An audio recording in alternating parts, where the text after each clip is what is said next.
the body of a child and the heart of a lion.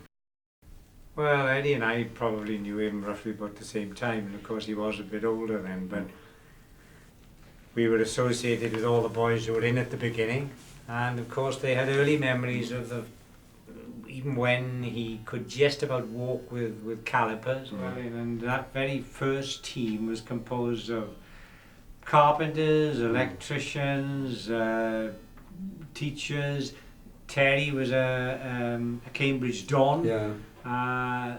You know, a few years after this. Mumbles Rangers' first goalkeeper. That's right, Mumbles Rangers' first goalkeeper, and from Texas. From Tichborne, wasn't it? Tichborne, yeah. And of course he's come back now to live a lot of the time in Mumbles, but he was telling me only recently, a week or so ago, about the impact that everyone who met him will tell you Billy made on him. When he was very young, 5, 6, people didn't really think there was anything wrong with him.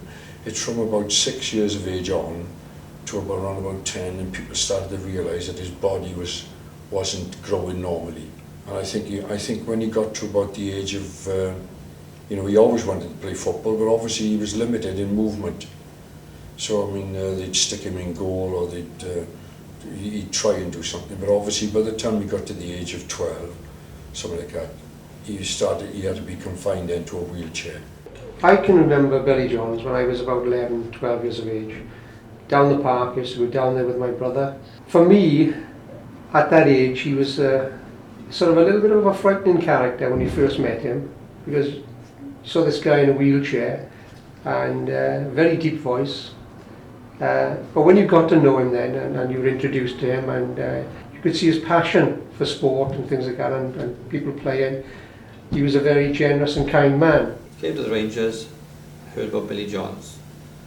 I was told the story of Billy Jones, how he started the club, his philosophy with children's football. Learned a lot of things about football, but biggest of all then to be friends with everybody you play against, as well as them you play with. Every child had opportunity to play, not one child was left out, and that's Billy's philosophy, which has run through the club from the day he started. Without that philosophy, I don't think the club could have got where it is now, because so many clubs can start with success as its main theme by winning. Our success is by competing and giving children a chance. If they take it, they go on. If they don't take it, that is up to the child, but it's there. And Mumbles Rangers is based on that, and it's based on Billy's dream. When he died at the age of 30 something, early 30s, it was just a question that his body wasn't strong enough. His body had just given up.